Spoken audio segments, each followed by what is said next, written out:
Sa unang pagkakataon na nakita ko siya, hindi ko inakalang magiging ganito kahalaga ang papel ko sa buhay niya.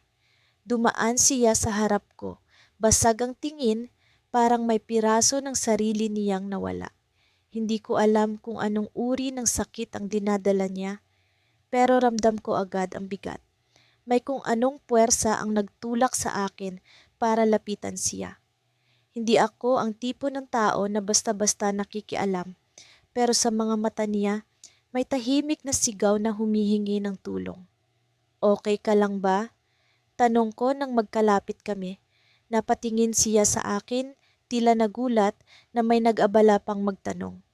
Hindi siya sumagot, pero ang mga mata niya, Diyos ko, parang nagmamakaawa. Kaya ibinigay ko ang sarili kong sagot.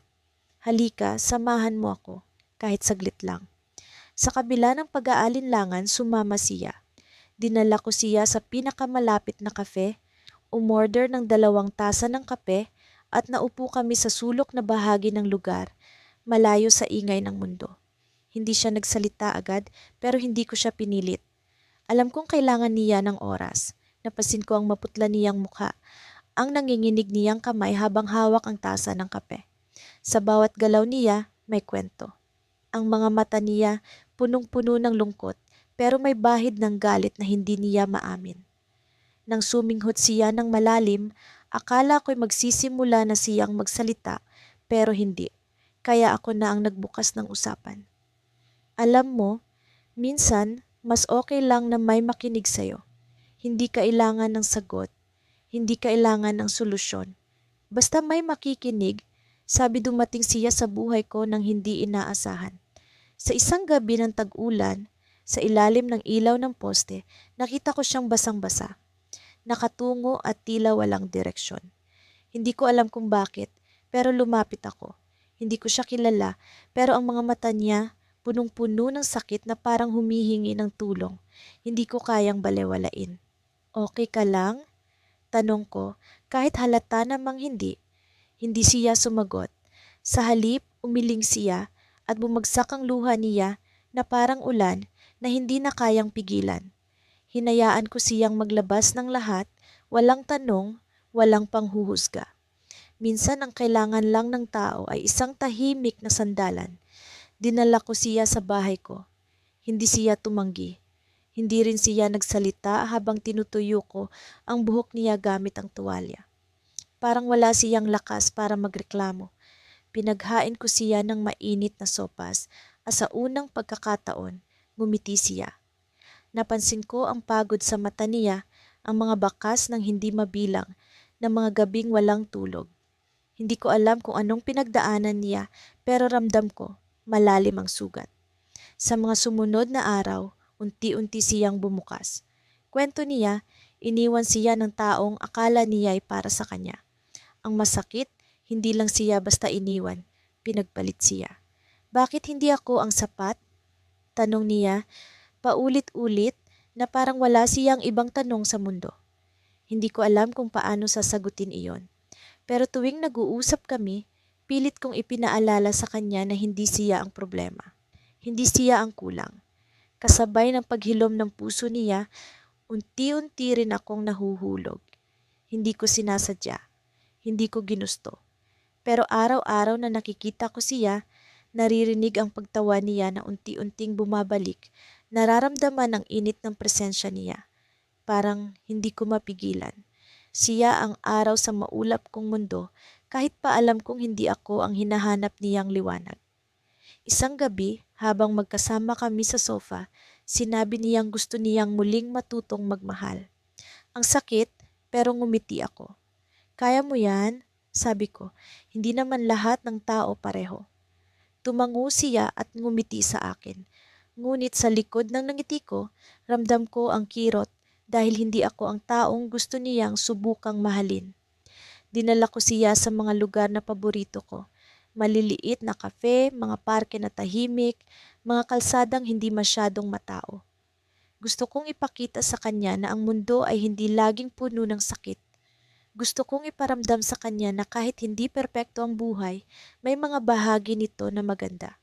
At sa bawat pagkakataong magkasama kami, Patuloy kong itinago ang nararamdaman ko.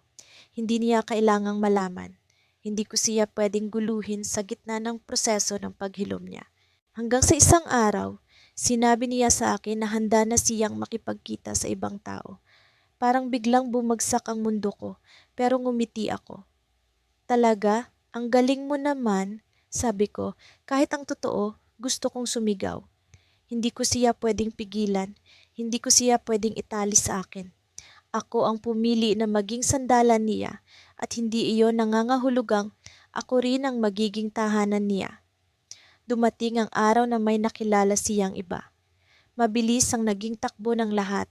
Tila bumalik ang liwanag sa buhay niya at ako ang unang nakakita noon. Masaya ako para sa kanya, oo. Pero sa bawat text na natatanggap ko mula sa kanya, sa bawat kwento tungkol sa bagong taong nagpapasaya sa kanya, pakiramdam ko unti-unting nababasag ang puso ko. Isang gabi tinawagan niya ako. Pwede ba tayong magkita? Tanong niya, agad akong pumayag. Sa loob-loob ko, umaasa akong baka may sasabihin siya, isang bagay na magpapabago ng lahat. Pero nang makita ko siya sa paborito naming kafe, ang saya niya, ang ningning sa mata niya, alam ko na. Hindi ako ang dahilan ng nangiti niya, hindi ako ang hinahanap niya. Salamat ha, sabi niya habang hawak ang tasa ng kape. Kung hindi dahil sa'yo, baka hindi ko na kayang magtiwala ulit sa ibang tao. Ikaw ang nagpaalala sa akin na kaya ko pa palang magmahal. Ngumiti ako, pero hindi ko masabi ang nasa puso ko. Hindi niya kailangang malaman kung gaano kasakit iyon para sa akin.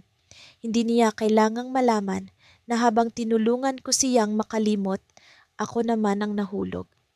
Nang magpaalam siya sa gabing iyon, alam kong iyon ang huling beses na magkikita kami ng ganoon. Hindi ko alam kung kailan ulit o kung meron pa.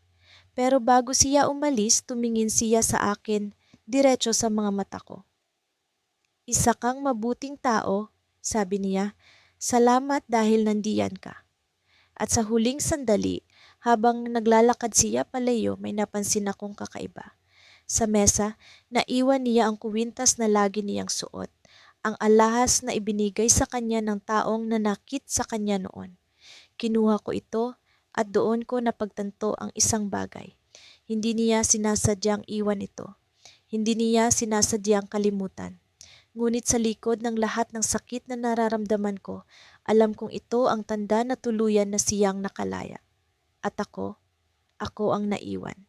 Pagkatapos ng gabing iyon, hindi ko na alam kung paano ako magpapanggap na okay lang. Ang mga salita niya, ang paraan ng pagbigkas niya ng pangalan ng babae, parang tinik na nakabaon sa dibdib ko. Sa kabila ng mga ngiti ko, sa likod ng bawat pagtawa, naroon ang sakit na pilit kong itinatago. Pero hindi ko siya masisisi. Hindi ko rin siya kayang iwan. Bawat araw naging bahagi ng buhay ko ang pagiging sandalan niya. Ang kwento tungkol sa babaeng iniwan siya, ang mga alaala nilang dalawa, ang mga pangarap na nasira. Lahat ng iyon ay paulit-ulit niyang ibinabahagi sa akin. Ako ang naging tagapakinig niya, ang naging kanlungan ng mga luha niya.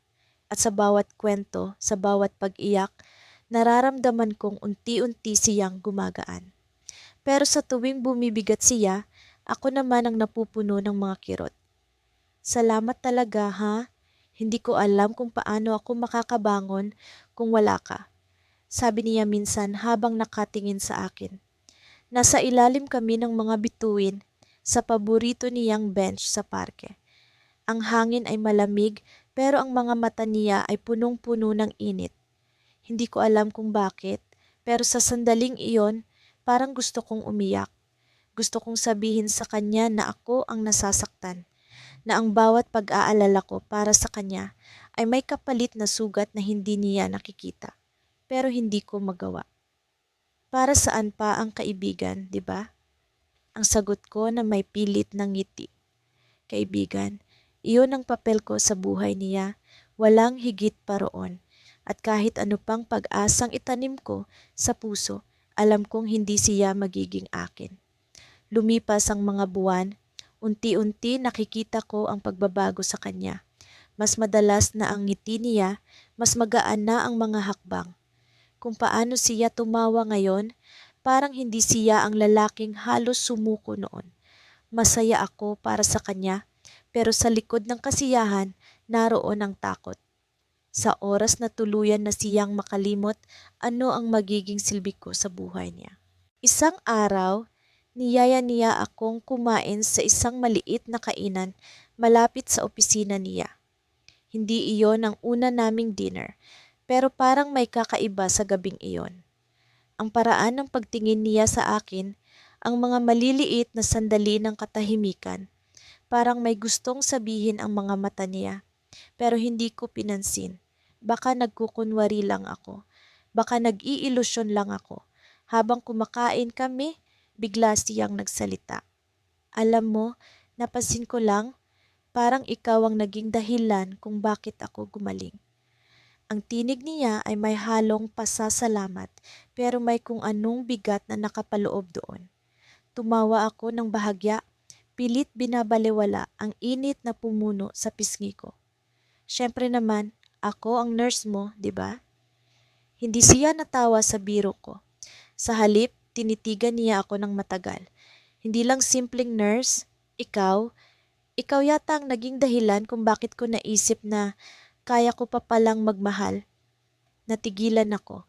Ang puso ko'y bumilis ang tibok, parang may kung anong malakas na alon sa loob ko. Pero bago ko pa maiproseso ang nararamdaman, bigla niyang hinawakan ang kamay ko. Mainit ang palad niya, pero ang init na iyon ay nagdala ng lamig sa puso ko. May sasabihin ako sa'yo, sabi niya, may nakilala akong bago. Parang naubos ang hangin sa paligid. Ang mga salita niya ay parang mga palaso na tumama sa mismong gitna ng puso ko. Hindi ko magawang magsalita. Gusto kong tumayo at umalis pero natigil ako sa upuan. Ang mga mata niya ay puno ng saya, ng pag-asa. Hindi ko maipaliwanag, pero parang iyon ang pinakamasakit na sandali sa buhay ko. Itinuro mo sa akin kung paano magtiwala ulit, dagdag niya. At ngayon, may isang taong nagpaparamdam sa akin na kaya ko ulit maging masaya. Hinayaan ko siyang magpatuloy. Ang bawat salitang sinasabi niya ay parang dagok, pero ngumiti ako. Pinilit kong ngumiti. Hindi ko siya kayang ipakita ang sakit ko. Hindi ko kayang ipakita kung gaano ako nasira sa balitang iyon. Masaya ako para sa'yo, sabi ko pilit pinapakalma ang tinig ko. Hindi ko alam kung paano ko nasabi ang mga salitang iyon, pero parang iyon ang tamang gawin. Sa huli, ang mahalaga ay masaya siya, di ba? Kahit ang kaligayahan niya ay kapalit ng sarili kong pagkawasak. Pagkatapos ng gabing iyon, umuwi ako ng mag-isa. Sa bawat yapak, nararamdaman ko ang bigat na hindi ko alam kung paano ko dadalhin. Hindi ako makapag-isip ng maayos. Ang mga luha ko ay kusang bumagsak. Sa loob ng kwarto ko, hinayaan ko ang sarili kong umiyak. Hindi ko na kayang pigilan. Ang sakit ay sobrang lalim, sobrang tindi. Pakiramdam ko'y tinanggap ko ang papel na hindi ko naman ginusto. Pero sa gitna ng pag-iyak, bigla akong natigilan. Napansin ko ang isang bagay. Isang papel na nakapatong sa mesa. Kinuha ko iyon at binasa. Huling sulat mula sa kanya, siguro mga ilang linggo na ang nakalipas. Salamat sa lahat, nakasulat doon. Pero alam mo ba, minsan naiisip ko, paano kung ikaw ang nakilala ko bago siya? Napatigil ang tibok ng puso ko. Ang mga salitang iyon ay nag-iwan ng tanong na hindi ko alam kung kaya kong sagutin. Paano kung iyon ang tanong na hindi ko na maririnig mula sa kanya? Pero iyon ang tanong na maglalagay sa akin sa walang katapusang pagdududa. Ngunit sa kabila ng lahat ng ginawa ko, tila ako pa rin ang nagkulang. Hindi ko maipaliwanag, ngunit may bigat sa dibdib na hindi maalis. Sa bawat pagkakataong magkasama kami, nararamdaman kong unti-unti akong nauubos. Siya ang naging takbo ng oras ko, ang dahilan ng bawat hakbang, ngunit ako ang anino lang sa mundo niya. Isang gabi, habang nakaupo kami sa lumang bangko sa parke kung saan madalas kami mag-usap, malamig ang hangin, ngunit hindi ko alintana. Nakatingin siya sa mga bituin at ako naman nakatingin sa kanya. Ang liwanag ng buwan ay bumalot sa kanyang mukha at sa sandaling iyon para siyang larawang perpekto. Pero ang mga mata niya, kahit tumatawa ang labi, may lungkot na hindi ko maabot. Salamat ha, sabi niya, sabay ng ngiti. Hindi ko alam kung paano ko nalampasan ang lahat kung wala ka. Ngumiti ako, kahit ramdam ko ang kirot. Basta para sa'yo, nandito lang ako. Ang totoo, matagal ko nang gustong sabihin sa kanya ang nararamdaman ko. Hindi ko alam kung kailan nagsimula, pero ang sakit ng bawat pag-iyak niya, ang pagkapagod ng bawat kwento niya, ang mga gabing hinahanap niya ang dating siya, lahat ng iyon, ako ang sumalo. Ako ang naglinis ng mga basag na bahagi ng buhay niya. At sa proseso, ako ang nahulog. Alam mo ba, bigla niyang sinabi, minsan iniisip ko kung paano kung hindi ko siya nakilala. Baka mas masaya ako, di ba? Tumango ako kahit gustong-gusto kong sabihin ang katotohanan. Hindi siya ang problema. Siya ang problema ko. Pero natatakot akong saktan siya, natatakot akong ilayo siya sa akin. Kaya't pinili kong manahimik. Pero alam mo, nakakatuwa rin pala. Dahil kung hindi dahil sa kanya, hindi kita makikilala. Ikaw ang pinakamagandang dumating sa buhay ko. Hindi ko alam kung bakit ang bawat salitang iyon ay parang kutsilyong unti-unting tumatarak sa puso ko. Gusto kong magtanong, ako ba? Ako ba ang laman ng puso mo ngayon? Pero hindi ko kaya. Ang sagot ay alam ko na kahit hindi niya sabihin. Makalipas ang ilang linggo, nagbago ang lahat. Mas madalas na niyang banggitin ang pangalan ng dating mahal niya. May mga oras na para bang bumabalik ang sigla niya. Hindi ko alam kung matutuwa ba ako o mag-aalala. Hanggang sa isang araw, dumating siya sa bahay ng may kakaibang ngiti. Para siyang bagong tao, mas maliwanag, mas masaya. Uy, may balita ako, sabi niya, halos sumabog sa tuwa. Nagkausap kami ulit. Natigilan ako. Si sino? Siya! Nagkaayos kami. Hindi ko alam kung paano nangyari, pero nagkausap kami ng maayos. At alam mo, parang gumaan ang lahat. Hindi ko na siya galit, hindi ko na siya kinakainisan. Ang saya lang. Bawat salita niya ay parang martilyong bumabasag sa akin. Ang saya niya, ang liwanag niya. Pero hindi ako ang dahilan. Hindi ako. Ang galing, masaya ako para sa'yo. Sabi ko, pilit nilulunok ang luha. Salamat ha. Ikaw ang nagbigay ng lakas sa akin para harapin siya. Dahil sa'yo, kaya ko nang magpatawad. Kaya ko nang mag-move on. Parang bumagsak ang mundo ko. Hindi ko alam kung paano ko itatago ang sakit. Tumango lang ako, pilit na ngumiti, kahit gusto kong sumigaw. Ako ang nagbigay ng lakas sa kanya. Ako ang naging dahilan para makalimot siya. Pero sa sandaling iyon, alam ko na kung saan ako nakatayo. Hindi ako ang mahal niya. Ako ang sandalan niya, ngunit hindi ako ang pipiliin niya. Pag-uwi niya, hindi ko mapigilan ang pag-iyak. Ang kwarto ko puno ng alaala namin, mga litrato, mga sulat, mga kwento. Lahat ng iyon nagsilbing paalala kung paano ko ibinigay ang lahat sa kanya. Pero ngayon, wala na. Tapos na. Isang linggo ang lumipas at halos hindi ko na siya nakikita. Hindi na siya tumatawag tulad ng dati. Hindi na siya nagtatanong kung kumusta ako. Para bang biglang nawala ang lahat. Pero sinikap kong magpatuloy kahit pahirap. Hanggang sa isang gabi, dumating siya sa bahay. May hawak siyang maliit na kahon at may kakaibang ngiti sa labi. Para sa'yo, sabi niya, sabay abot sa akin ng kahon.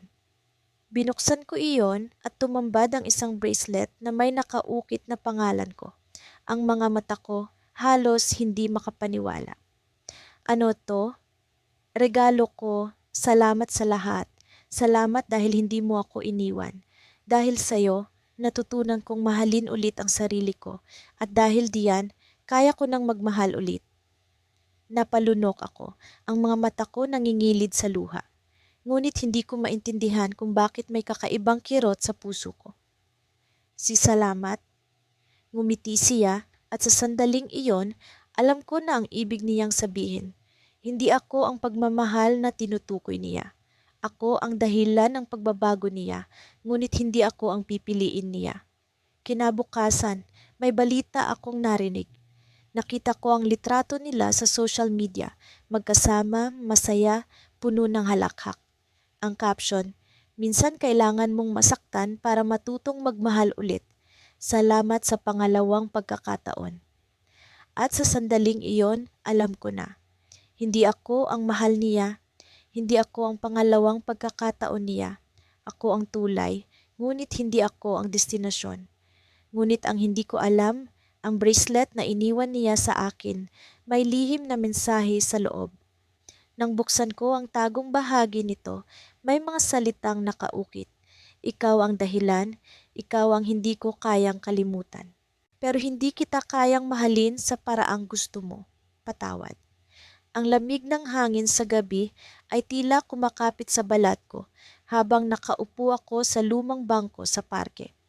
Ang paligid ay tahimik maliban sa mahihinang pag-ugong ng mga sasakyan sa malayo.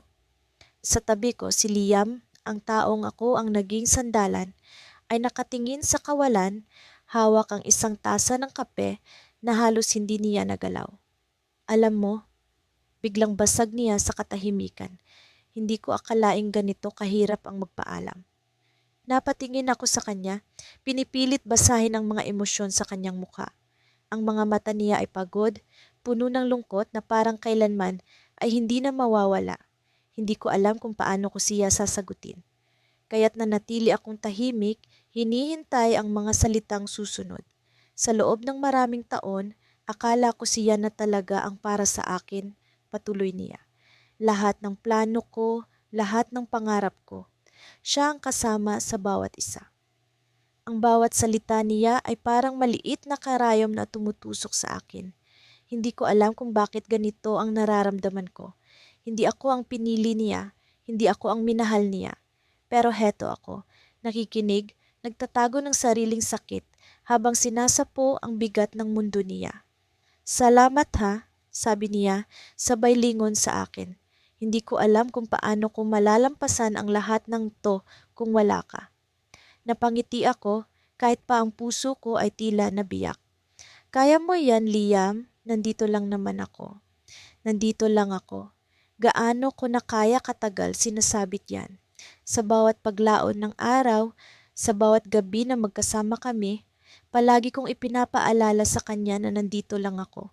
Pero ang totoo, hindi ko alam kung hanggang kailan ko kayang magpanggap. Sa tuwing tumitingin siya sa akin, parang may bahagi ng sarili ko na umaasa. Umaasa na baka, kahit papaano, makita rin niya ako. Hindi bilang kaibigan o tagapakinig, pero bilang taong maaaring magpuno sa mga puwang na iniwan ng nakaraan niya. Alam mo ba, biglang sabi niya, minsan naiisip ko, paano kung iba ang nangyari? Paano kung mas maaga ko siyang nakilala? Paano kung hindi siya umalis? Napatigil ako, parang may kung anong bigat ang bumagsak sa dibdib ko. Ang paano kung ay palaging bumabalik. Hindi lang sa kanya, pero pati na rin sa akin. Paano kung hindi ko siya nakilala noong siya ay durog na durog? Paano kung hindi ko siya tinulungan bumangon? Paano kung hindi niya ginamit ang lakas ko para mahanap ang sarili niyang tapang? Napansin kong tumulo ang luha sa gilid ng mata niya. Agad ko siyang hinawakan sa braso, mahigpit, para ipaalam na nandito ako. Pero sa loob-loob, alam kong hindi ko kayang punasan ang mga sugat na iniwan ng nakaraan niya. Hindi ko kayang alisin ang mga multo na hanggang ngayon ay sumasama sa bawat hakbang niya. Bakit ganito? Tanong niya, tila sa sarili. Bakit ang hirap kalimutan ng taong minahal mo ng sobra? Hindi ko alam ang sagot, siguro dahil hindi ko pa nararanasan ng ganon. Ang alam ko lang, mahirap ding kalimutan ng taong hindi mo kayang mahalin ng buo dahil hindi naman ikaw ang nasa puso niya. Siguro kailangan mo lang ng oras. Sagot ko, mahina. Hindi naman madaling kalimutan yung mga bagay na naging parte ng buhay mo. Tumango siya pero alam kong Hindi iyon ang sagot na hinahanap niya. At sa totoo lang, hindi rin naman iyon ang sagot na gusto kong sabihin. Ang gusto kong sabihin ay, ako na lang, ako ang piliin mo, ako ang nandito para sa'yo. Pero hindi ko magawa dahil alam kong sa huli, hindi ako ang sagot sa mga tanong niya. Tumayo siya, dumiretso ang tingin sa langit na punong-puno ng bituin. Salamat ulit ha. Alam mo, ikaw talaga ang pinakamabuting kaibigan. Kaibigan, gaano kalalim ang sakit ng salitang yon? Pinilit kong mangumiti kahit pa ang damdamin ko ay parang kinakaladkad pababa ng lupa. Tumayo rin ako, hinawakan ang tasa ng kape niya na iniwan sa bangko. Uwi na tayo, sabi ko. Naglakad kami ng magkasabay, tahimik hanggang sa makarating sa kotse niya. Binuksan niya ang pinto para sa akin, isang maliit na kilos na palaging ginagawa niya. Pero sa gabing ito, pakiramdam ko'y mas mabigat ang simpleng galaw na iyon. Pumasok kami sa loob at sa unang pagkakataon, hindi na ako nagsalita. Hinayaan ko lang ang musika mula sa radyo na punan ng espasyo sa pagitan namin. Habang nakatingin sa labas ng bintana, nakita ko ang refleksyon niya sa salamin. Baka sa mukha niya ang pagod, pero may kakaibang liwanag sa mga mata niya, tila may napagtanto. Hindi ko alam kung ano yon at hindi ko alam kung handa akong malaman. Pagdating namin sa harap ng bahay ko, tumigil siya at humarap sa akin. Salamat talaga ha. Alam ko paulit-ulit kong sinasabi to, pero totoo yan. Tumango lang ako. Bago pa ako makapagsalita, bigla siyang yumuko at hinawakan ang kamay ko.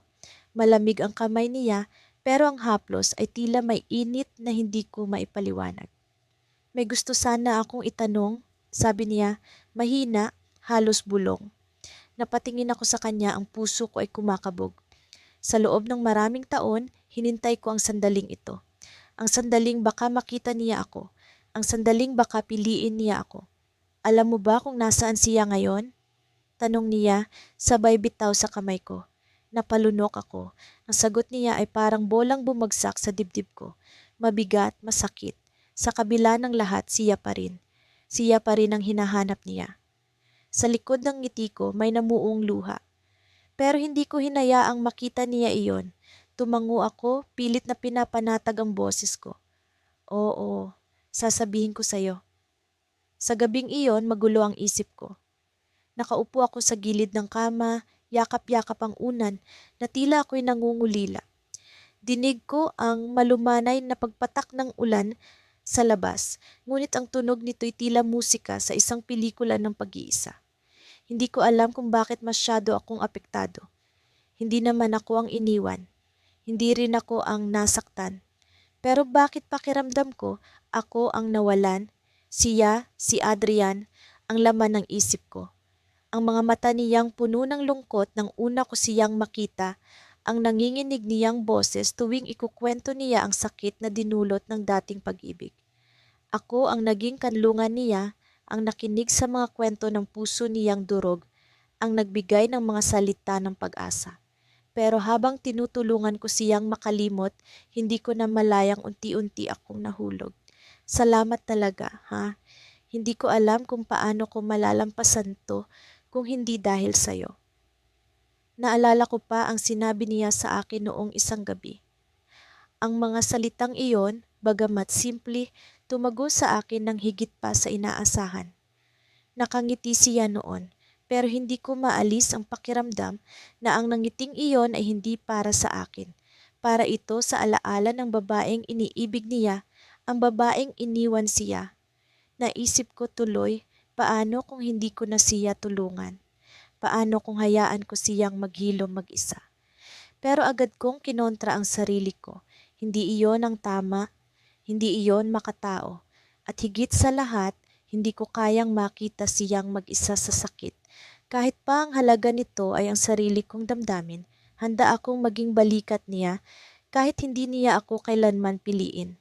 Kinabukasan, nagkita kami. Nagyaya siya sa paborito naming kapehan. Pagdating ko, masigla siyang nakangiti, tila may bagong liwanag sa mga mata niya. Hindi ko alam kung ano ang dapat kong maramdaman, Pero kinumbinsi ko ang sarili ko na iyon ang layunin ko, ang makita siyang masaya. Kahit pa ang masayang iyon ay hindi dahil sa akin. Anong balita? Tanong ko, pilit na nagpapakita ng kaswal na tono.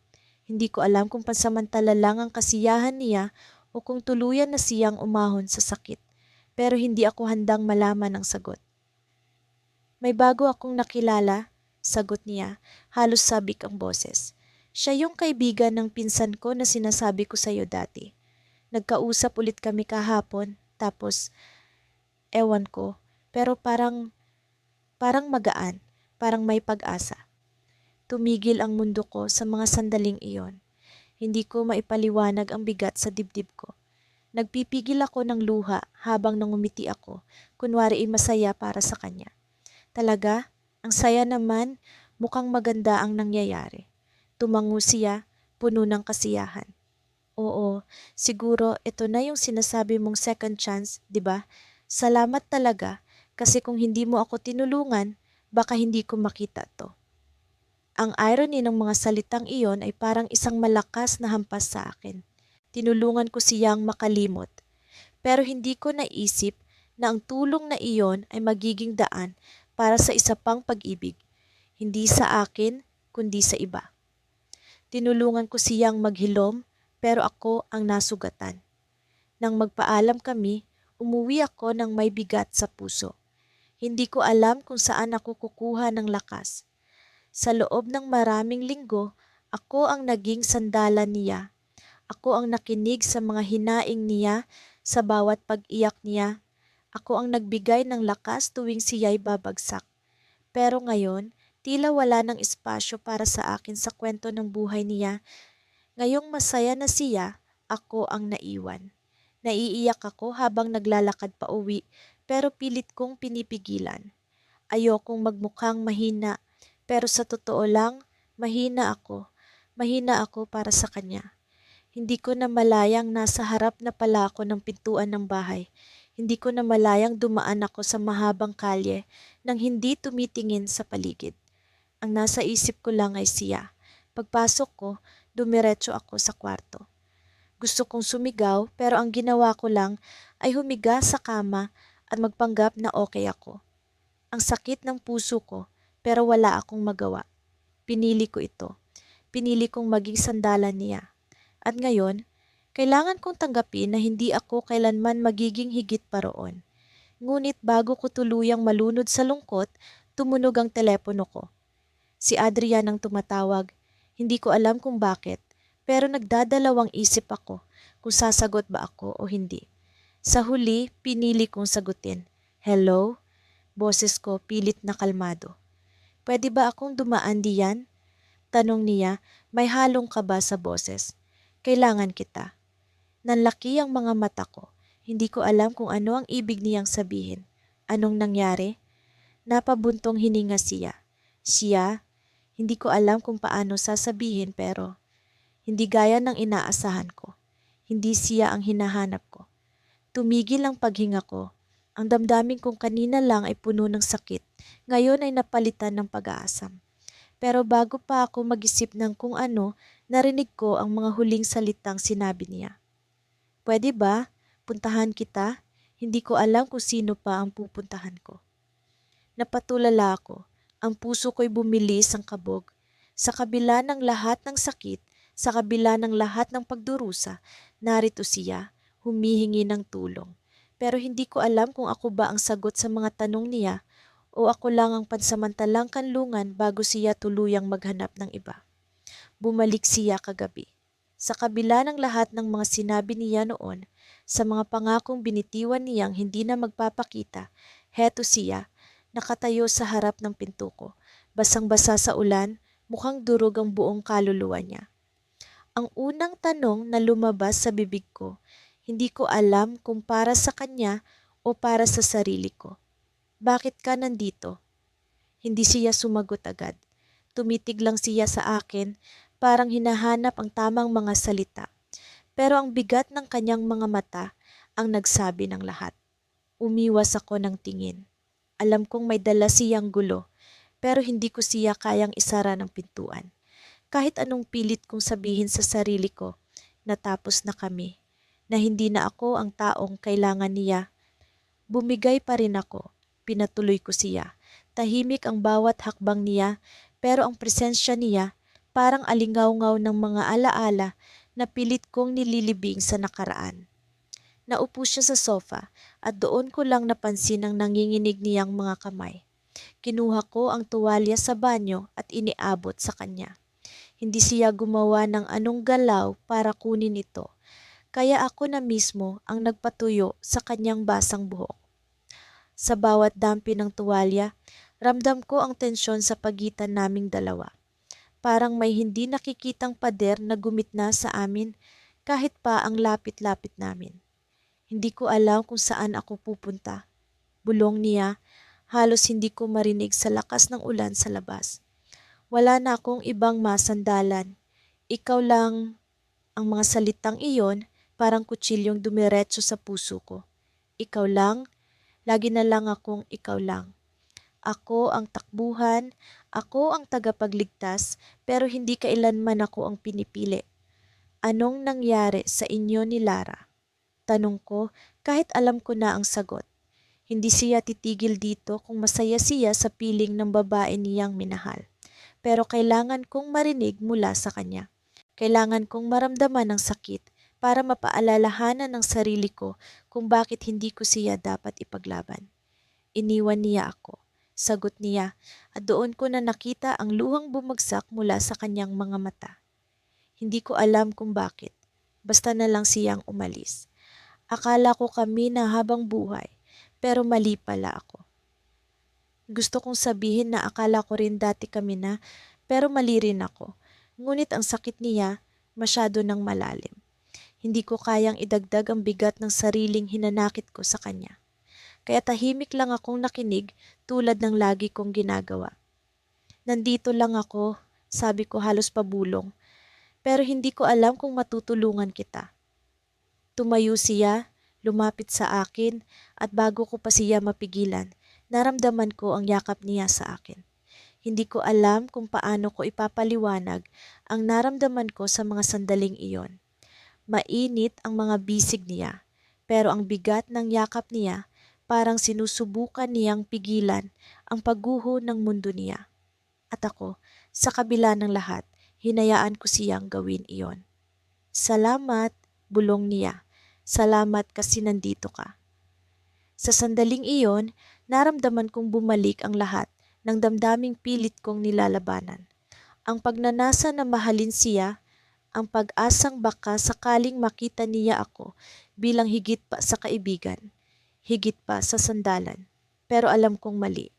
Alam kong hindi ako ang hinahanap niya. Ako lang ang naging takbuhan niya dahil wala nang iba. Lumipas ang mga oras, nagluto ako ng sopas para sa kanya kahit hindi ako magaling magluto. Tahimik lang kaming kumakain pero bawat galaw niya, bawat tingin niya, patuloy akong pinapaalala kung gaano ko siya kamahal. Hindi ko alam kung paano ko nagawang itago ang lahat ng ito sa loob ng mahabang panahon. Paano mo nagagawa ito? Tanong niya bigla. Paano mo ako natutulungan kahit alam kong ang dami kong mali? Kahit ang dami kong nasaktan kasama ka? Halos hindi ko maisagot ang tanong niya. Gusto kong sabihin ng totoo na hindi ko alam kung paano, na siguro dahil mahal kita. Pero hindi ko kayang sabihin iyon. Hindi ko kayang sirain ang sandaling ito sa pamamagitan ng pag-amin na hindi niya kailanman magagawang sagutin. Siguro dahil alam ko kung paano ang pakiramdam ng masaktan, sagot ko na lang. At ayokong maramdaman mo iyon ng mag-isa. Tumahimik siya. Tumayo siya mula sa mesa at lumapit sa bintana. Ang ulan sa labas parang echo ng mga emosyong hindi niya masabi. Gusto kong lumapit, gusto kong yakapin siya ulit, pero alam kong hindi iyon ang kailangan niya. Hindi ako ang kailangan niya. Alam mo ba kung bakit iniwan ako ni Lara? Tanong niya nang hindi tumitingin sa akin. Sabi niya, hindi niya ako kayang mahalin ng buo. Sabi niya, may parte ng puso ko na laging nakatingin sa iba. Hindi ko maintindihan dati, pero ngayon parang nagiging malinaw na sa akin. Hindi ako sumagot, hindi ko alam kung anong dapat kong sabihin. Pero ang susunod niyang sinabi, parang gumising sa isang bahagi ng sarili kong matagal nang natutulog. May ibang tao kasi akong iniisip, bulong niya, halos hindi ko marinig. May ibang tao akong hinahanap kahit nasa harap ko na siya. Bigla niyang ibinaling ang tingin sa akin. Ang mga mata niya, puno ng tanong, puno ng damdaming hindi ko mabasa. At doon ko lang naramdaman ang pagbilis ng tibok ng puso ko. Ang kaba na parang gusto kong takbuhan pero hindi ko magawa. Isang tao na lagi kong tinatakbuhan. Isang tao na nandiyan kahit paulit-ulit ko siyang nasasaktan. Nanlalamig ang buong katawan ko. Hindi ko alam kung tama ang iniisip ko. Hindi ko alam kung tama bang umasa. Pero bago pa ako makapagsalita, lumapit siya sa akin at naramdaman ko ang mga daliri niya sa braso ko. Bakit hindi kita nakikita noon? Tanong niya, ang boses niya basag-basag. Bakit ngayon ko lang napagtanto kung sino ang tunay kong kailangan? Hindi ko alam kung anong naramdaman ko sa sandaling iyon, galit, saya, takot. Pero bago pa ako makapagsalita, narinig namin ang malakas na katok sa pinto at ang boses na sumigaw mula sa labas. Bakit ka nandiyan? Bumalik ka sa akin. Si Lara. Pagpasok ko sa coffee shop, agad kong naramdaman ang bigat ng hangin. Hindi ko alam kung dahil ba sa malamig na simoy ng aircon o sa presensya niya. Siya na muling nagpaalala sa akin kung bakit ko pinili ang lugar na ito. Nakaupo siya sa sulok, ang parehong mesa kung saan kami madalas mag-usap. Ang mga mata niya ay nakatingin sa labas ng bintana, tila may hinahanap. Pero alam kong wala siyang hinahanap. Ang totoo, siya ang laging hinahanap ko. Napansin niya ako. Kumaway siya ng bahagya, sapat lang para makuha ang atensyon ko. Nilapitan ko siya, pilit na pinapatatag ang hakbang ko. Hindi ko alam kung paano ko siya haharapin ngayon, lalo na't alam kong ako ang dahilan kung bakit siya narito. Hindi ako ang dahilan niyang ngumiti, kundi ang sakit na sinubukan kong paghilumin. Salamat sa pagpunta, bungad niya habang inaayos ang tasa ng kape sa harap niya. Ang boses niya, laging may kakaibang tono, hindi masaya pero hindi rin lubos na malungkot. Parang laging may hinahanap na sagot sa bawat salitang binibigkas. Walang anuman, sagot ko, pinipilit na huwag magpakita ng emosyon. Umupo ako sa harap niya at sa sandaling iyon parang tumigil ang mundo. Ang bawat tunog mula sa paligid, ang tunog ng coffee machine, ang tawanan ng ibang tao, ang kalansing ng kutsarita, ay biglang naging mas malakas pero hindi ko na sila naririnig. Ang tanging naririnig ko ay ang tibok ng puso ko, na parang nagmamakaawa na itigil ko na ang ginagawa ko.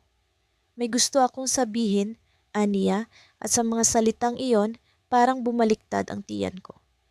Nag-aalangan akong tumingin sa mga mata niya, pero hindi ko rin kayang umiwas. Nakita ko roon ang parehong sakit na madalas kong makita. Sakit na sinubukan kong paghilumin kahit alam kong hindi ako ang lunas. Naalala mo ba noong una tayong nag-usap dito? Tanong niya at tumango ako ng bahagya. Paano ko ba makakalimutan? Dito niya unang ibinuhos ang lahat ng sakit niya, ang pagtataksil ng taong mahal niya, ang kawalang katiyakan sa sarili niya, ang takot na hindi na muling makakahanap ng pagmamahal. At dito ko rin unang naisip na baka ako ang sagot sa lahat ng tanong niya. Salamat sa lahat ng ginawa mo para sa akin. Hindi ko alam kung paano ko nalampasan ang lahat kung wala ka, patuloy niya, at tila may kirot sa bawat salita. Pero kailangan kong maging totoo sa iyo ngayon. Hindi ko alam kung ano ang ibig niyang sabihin, pero ang puso ko ay tila may sariling kutob. Ang mga mata niya, bagamat puno ng pasasalamat, ay may kakaibang lungkot. Parang may gustong sabihin na hindi niya alam kung paano sisimulan. At sa sandaling iyon, naisip ko na baka ito na ang katotohanan na matagal ko nang kinatatakutan. May nakilala ako Biglang lumabas ang mga salitang iyon sa bibig niya at sa isang iglap, parang tumigil ang mundo ko. Ang mga mata niya ay nagliwanag, hindi tulad ng liwanag na nakikita ko tuwing magkasama kami. Sa liwanag na iyon, alam kong hindi ako ang dahilan. Alam kong hindi ako ang pinili. Isa siyang kaibigan ng pinsan ko. Hindi ko alam kung paano nangyari, pero masaya ako ngayon, patuloy niya, at bawat salita ay parang kutsilyong tumatama sa puso ko. Hindi ko alam kung paano ko pipigilan ang sarili ko, kung paano ko itatago ang sakit na nararamdaman ko. Pero alam kong hindi ito ang oras para magpakita ng kahinaan. Hindi ito ang oras para sabihin sa kanya na ako ang laging nandito, na ako ang naging sandalan niya sa lahat ng oras ng paghihirap. Masaya ako para sa'yo, bulong ko, pilit na pinapatatag ang boses ko. Pero ang bawat salita ay parang lason. Masaya ba talaga ako? Hindi, pero wala akong karapatang sabihin iyon sa kanya. Ako ang pumili na maging sandalan niya. Ako ang pumili na tumulong sa kanya kahit alam kong hindi ako ang magiging huling pahina ng kwento niya. Ngunit bago pa siya makapagpatuloy, may bagay akong napansin. Ang pintuan ng coffee shop ay biglang bumukas at isang lalaki ang pumasok. Hindi ko alam kung bakit agad akong napatingin sa kanya, pero parang may kakaibang enerhiya ang presensya niya. Tumayo si Camille, isang bagay na hindi ko inaasahan. Ngumiti siya ng malapad at agad na lumapit sa lalaki. Sa sandaling iyon, naintindihan ko kung sino siya, ang lalaking masaya siya ngayon. Ang mga mata ko ay pilit na umiwas pero hindi ko kaya. Nakita ko kung paano niya hinawakan ang kamay nito, kung paano siya ngumiti ng may kakaibang liwanag. Isang liwanag na hindi ko kailanman nakita tuwing magkasama kami. At doon ko naintindihan ang lahat. Hindi ako kailanman naging bahagi ng hinaharap niya. Ako ay naging tulay lamang, isang tulay na tinatawid para makarating sa tamang destinasyon. Ngumiti siya sa akin bago sila lumabas ng coffee shop. Salamat ulit, sabi niya, at sa sandaling iyon, parang may kung anong pumutok sa loob ko. Ang pintuan ay muling nagsara at naiwan akong mag-isa, kasama ang tasa ng kape na hindi ko man lang nagalaw. Muli akong tumingin sa mesa kung saan kami nakaupo at doon ko napansin ang isang bagay na naiwan niya. Isang maliit na papel. Kinuha ko ito at binasa ang nakasulat sa loob. Sana matulungan mo rin ang sarili mo. Deserve mo rin maging masaya. Ang mga salitang iyon ay parang apoy na dumampi sa puso ko. Paano ko ba tutulungan ang sarili ko? Kung ang kaligayahan ko ay ang siya ang piliin ako, paano ko ba iyon magagawa kung hindi niya ako kailanman pinili? Pagkatapos ng mahabang araw sa opisina, umuwi ako ng basang-basa sa ulan. Hindi ko na pinansin ang malamig na tubig na tumatama sa balat ko. Mas malamig ang nararamdaman ko sa loob. Ang bigat ng mga alaala na hindi ko kayang takasan. Ang mga mata niya, ang boses niya, ang bawat kwento niyang ibinulong sa akin. Lahat iyon ay parang mga multo na hindi tumitigil sa paghabol sa akin. Pagbukas ko ng pinto ng apartment, bumungad sa akin ang tahimik na espasyo na minsang naging saksi sa lahat ng hirap at saya ng pagiging sandalan. Ako ang naging kanlungan niya. Ang sofa sa sulok kung saan siya naupo habang umiiyak sa bawat sakit na dinanas niya. Ang kusina kung saan magkasama naming niluto ang mga paborito niyang pagkain habang tumatawa siya sa mga kwento kung pilit kong ginawang magaan. Ang kama kung saan siya nakahiga isang gabi, pinipilit kalimutan ang kanyang nakaraan. Lahat ng sulok ng lugar na ito ay nagpapaalala sa akin sa kanya, sa amin. Pero hindi naging kami. Ibinagsak ko ang bag ko sa sahig at tumuloy sa banyo. Habang tumutulo ang tubig mula sa shower, pinipilit kong burahin ang bigat ng bawat alaala. Pero paano mo buburahin ang isang bagay na bumalot na sa buong pagkatao mo? Paano mo kalilimutan ang taong natutunan mong mahalin kahit na alam mong hindi ka niya mamahalin pabalik? buwan ng binilang ko para tulungan siyang makaahon. Simula sa unang gabi na tumawag siya sa akin, basag ang boses, humihingi ng tulong dahil hindi niya alam kung paano magpapatuloy. Naging tagapakinig ako sa bawat kwento niya, sa sakit ng pagtataksil, sa kawalan ng tiwala sa sarili, sa galit niya sa mundo. Naging tagapag-alaga, kaibigan, tagapayo. At sa bawat oras na ginugol ko sa kanya, unti-unti akong nahulog. Hindi ko sinasadya, hindi ko ginusto. Pero paano mo pipigilan ang puso mo kung ang bawat ngiti niya, kahit na may bahid ng lungkot, ay nagiging liwanag sa madilim mong mundo?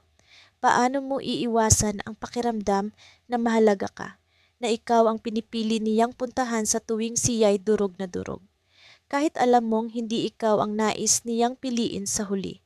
Nagising ako sa tunog ng telepono. Tumatawag siya. Agad kong sinagot kahit basang-basa pa ako mula sa shower. "Hello?" Ang sabi ko, pilit na pinatatag ang boses ko. "Pwede ba akong pumunta diyan ngayon?" Tanong niya at may kakaibang timbre sa boses niya. Hindi lungkot, hindi saya, kundi parang may halong kaba. "Oo naman," sagot ko, kahit na alam kong bawat pagpunta niya rito ay mas lalong magpapalala sa nararamdaman ko. Hindi ko kayang tumanggi. Hindi ko kayang hindi siya tulungan. Pagdating niya, nakasuot siya ng jacket na malaki at basa rin mula sa ulan. Tumayo siya sa harap ng pintuan, hawak ang maliit na kahon. Ang mga mata niya ay may kakaibang kinang pero hindi ko mabasa kung ano ang ibig sabihin niyon. "Pasok ka," sabi ko pilit na ngumingiti. Pumasok siya, itinabi ang kahon sa mesa at tumingin sa akin ng diretso. May tensyon sa pagitan namin. Parang may sasabihin siya pero hindi niya alam kung paano sisimulan. "Ano yan?" Tanong ko, itinuturo ang kahon. Ngumiti siya pero ang nangiti niya ay may halong pilit. "May gusto akong sabihin sa'yo," sabi niya at ang boses niya ay parang pagod ngunit determinado. Naupo ako sa sofa, hinihintay kung ano ang sasabihin niya. Tumayo siya sa harap ko, hawak ang kahon pero hindi pa rin niya binubuksan. "Salamat," bigla niyang sabi. "Salamat sa lahat ng ginawa mo para sa akin. Hindi ko alam kung saan ako pupunta kung wala ka." Tumango ako, pilit na iniintindi ang direksyon ng usapan. Alam ko na ang ganitong uri ng pasasalamat. Narinig ko na ito dati. Pero ang sakit ng anticipation ay hindi ko pa rin kayang takasan. "May isa pa akong kailangang gawin," sabi niya at dahan-dahan niyang binuksan ang kahon. Sa loob nito ay may maliit na singsing. Napakunot ang noo ko. Nanlalaki ang mata, hindi alam kung anong ibig sabihin nito. "Nagkausap kami ulit ni Marco," dugtong niya. "Ang pangalan na iyon, ang pangalan ng taong dahilan ng lahat ng sakit niya, ang pangalan ng taong dahilan kung bakit ako narito. Nagbago na siya. Gusto niyang itama ang lahat at gusto kong subukan ulit." Parang may sumabog na bomba sa dibdib ko. Hindi ko alam kung paano ko napigilan ang sarili kong tumayo at maglakad palayo. Sa halip, nanatili ako roon, nakatayo sa harap niya, pilit nang ngumingiti kahit ramdam ko ang pagguho ng mundo ko. "Talaga?" Tanong ko, pilit na pinapakalma ang boses ko. Tumango siya at may luha sa mga mata niya, luha ng saya. "Oo, pero bago ko gawin to, gusto kong magpasalamat sa'yo. Hindi ko mararating ang puntong ito kung hindi dahil sa'yo." Tumayo siya, niyakap ako, mahigpit, at sa yakap na iyon ay naramdaman ko ang wakas ng lahat ng bagay na itinayo ko para sa kanya. Ang wakas ng lahat ng bagay na akala ko'y magiging kami. At habang hawak ko ang kahon sa mga kamay ko, iniabot niya sa akin ang isang papel. "Basahin mo yan kapag nakaalis na ako," sabi niya at ngumiti. Lumabas siya ng pintuan, iniwan akong nakatulala, hawak ang singsing na hindi para sa akin. Binuksan ko ang papel. Sa loob nito ay nakasulat ang mga salitang, "Mahal kita, pero hindi sapat ang pagmamahal na yon para piliin kita, paumanhin." Tumigil ang mundo ko. Sumilip ako sa bintana ng kafe, iniwasang magtagal ang tingin sa kanya. Malamig ang hangin sa labas, ngunit parang mas malamig ang presensiya niya sa loob. Nakaupo siya sa harap ko, ang mga mata niya nakatingin sa tasa niyang kape, tila nawawala sa kawalan. Ilang linggo na ang nakalipas mula noong huling beses kaming nag-usap, ngunit parang ang distansiya namin ngayon ay hindi lang pisikal, parang may pader na hindi ko maintindihan kung paano sisirain. Salamat sa pagpunta, ang sabi niya, boses na halos pabulong. Tumingin siya sa akin, pero hindi ito ang sulyap na hinahanap ko. Hindi ito ang sulyap na nagtatanong, naghahanap ng sagot, o kahit man lang nagpapakita ng pasasalamat. Ang tingin niya, malamlam, parang pagod na pagod. Ngumiti ako, pilit. Alam mo namang palaging may oras ako para sa'yo. Nagpakawala siya ng mahinang tawa, pero mas naramdaman ko ang lungkot kaysa saya sa tunog nito. Ikaw lang talaga ang naiintindihan ako. Ano? Ang mga salitang iyon, kung ibang araw niya sinabi, siguro yung nagpasaya sa akin. Pero ngayon, parang may kirot. Parang paulit-ulit na sinasaksak ang puso ko sa tuwing naririnig ko ang bawat salitang nagmumula sa bibig niya. Hindi dahil hindi ko gusto, kundi dahil alam kong hindi iyon ang gusto ko. Kamusta ka na? Tanong ko, binabasag ang katahimikan. Hindi ko alam kung gusto ko talagang marinig ang sagot o kung gusto ko lang na mapuno ang pagitan naming dalawa ng kahit anong tunog. Mas okay na, sagot niya, pero hindi ako naniniwala. Hindi ko kailangang tanungin kung totoo iyon. Kita sa mga mata niya ang bigat na nagpapahina sa kanya. Kita sa paraan niyang paghawak sa tasa, mahigpit na parang takot mabitawan, na ang lahat sa buhay niya ay nasa gilid ng pagguho. Hindi ko alam kung paano ko sasabihin sa kanya na hindi ako naniniwala. Hindi ko alam kung paano ko ipapaalala sa kanya na kahit anong pilit niyang itago, hindi siya magaling magkubli. Pero pinili kong manahimik tulad ng palagi kong ginagawa. Siya?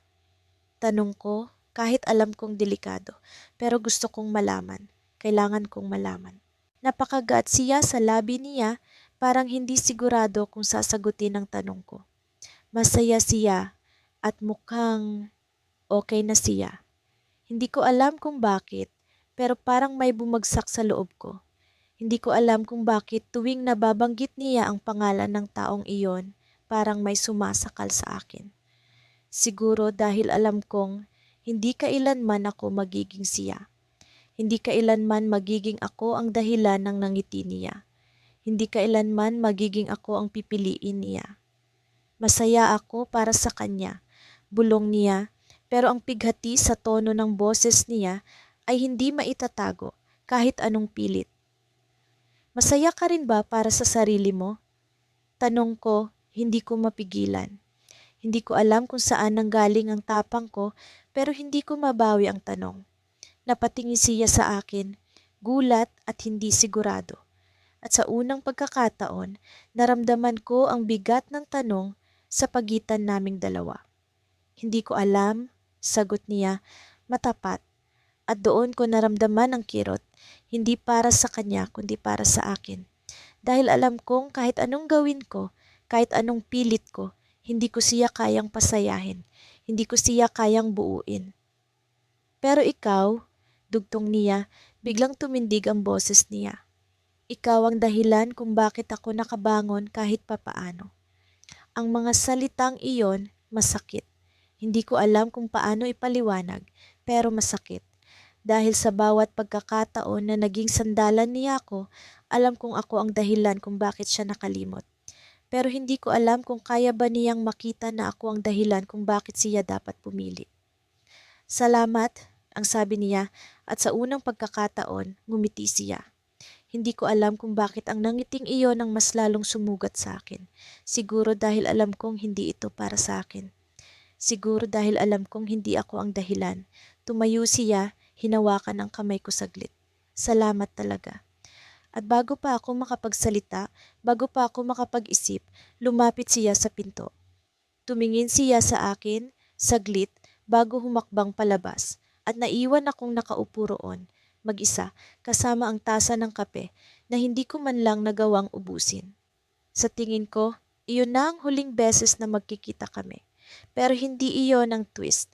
Habang nakatingin ako sa bintana, nakatingin sa direksyon kung saan siya nawala, may napansin akong isang bagay.